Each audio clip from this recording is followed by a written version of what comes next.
बांग्लादेश की चर्चित राजनीतिक कार्यकर्ता उस्मान हादी की हत्या का मामला अब अंतर्राष्ट्रीय रूप लेता नजर आ रहा है।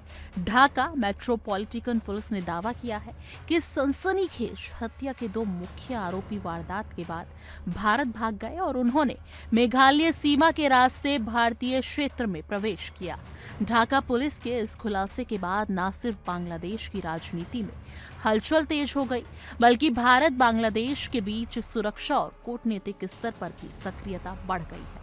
बांग्लादेश सरकार ने स्पष्ट किया है कि वो आरोपियों की गिरफ्तारी और प्रत्यार्पण के लिए भारतीय अधिकारियों के साथ लगातार संपर्क में है। ढाका मेट्रोपॉलिटन पुलिस के अतिरिक्त आयुक्त एसएन नजरुल इस्लाम ने मीडिया को जानकारी देते हुए बताया कि हत्या के बाद आरोपी फैजल करीम मसूद और आलमगीर शेख बांग्लादेश के मायमेनसिंह जिले से होते हुए हलूहा घाट बॉर्डर के रास्ते भारत में दाखिल हुए।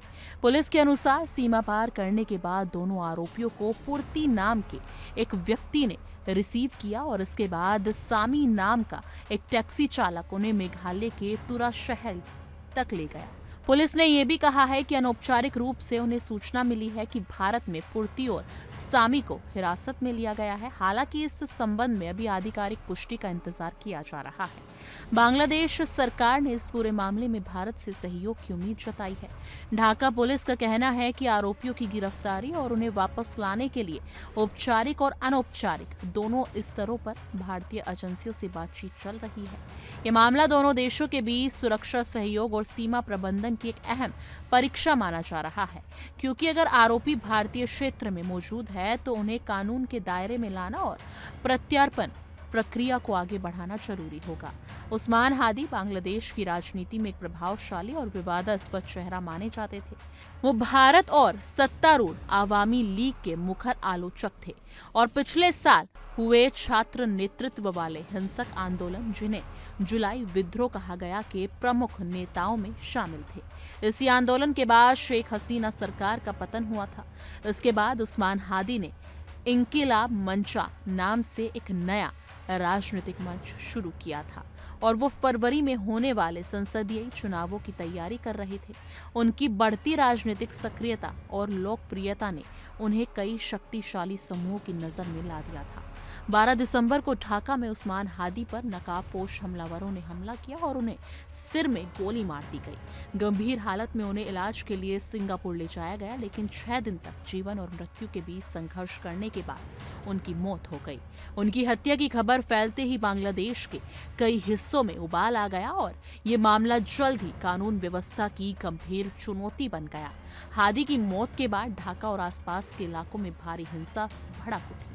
गुस्साई भीड़ ने देश के बड़े अखबारों प्रोथोम आलो और डेली स्टार के दफ्तरों में आगजनी की। इसके अलावा छायानट और अदिची शिल्पी गोष्ठी जैसे सांस्कृतिक संस्थानों को भी निशाना बनाया गया। हिंसा का दायरा यहीं तक सीमित नहीं रहा, बल्कि मध्य बांग्लादेश के मायमेनसिंह इलाके में एक हिंदू फैक्ट्री कर्मचारी की भीड़ द्वारा पीट कर हत्या कर दी गई, जिससे सांप्रदायिक तनाव और ज्यादा बढ़ गया। इस पूरी घटना ने बांग्लादेश में राजनीतिक अस्थिरता और सामाजिक तनाव को और गहरा कर दिया है। उस्मान हादी की हत्या को लेकर जहां एक और साजिश और राजनीतिक प्रतिशोध के आरोप लग रहे हैं, वहीं दूसरी ओर सीमा पार फरारी ने इस मामले को अंतर्राष्ट्रीय आयाम दे दिया है। अब सभी की नजरें इस बात पर टिकी हुई हैं कि भारतीय एजेंसियां इस मामले में क्या कदम उठाती हैं और क्या बांग्लादेश को आरोपियों का प्रत्यार्पण मिल पाता है या नहीं। आने वाले दिनों में ये मामला न सिर्फ बांग्लादेश की राजनीति बल्कि भारत बांग्लादेश संबंधों पर भी गहरा असर डाल सकती है। इस मुद्दे को लेकर आपकी क्या कुछ राय है, कमेंट सेक्शन में अपनी राय जरूर साझा कीजिएगा।